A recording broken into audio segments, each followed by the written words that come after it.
20 logros que resaltar durante el periodo de gobernación de Steve Martina. Corendon.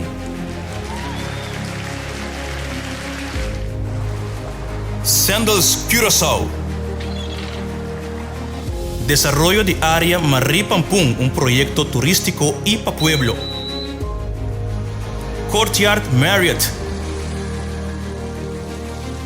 Molina de Viento na San Pedro.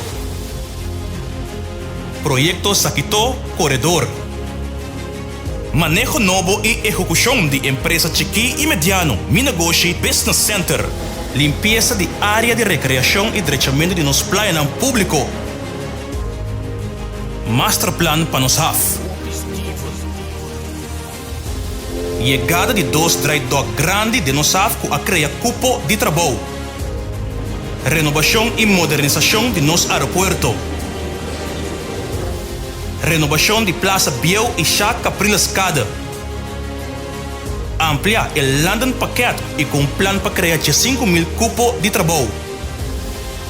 Crana novo para CPS. Corsou anfitrión para a película Bulador, que gana el premio Golden Calf na Holanda. Tratado de comercio bilateral con diferentes países de la región. National Export Strategy, un plan concreto para exportación. Manejo aprobado para cooperativismo. Manejo energético aprobado.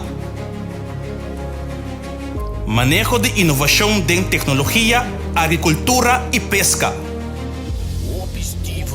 Ahora, de momento, Corsou te vota man, Corsou te vota Steve Martina.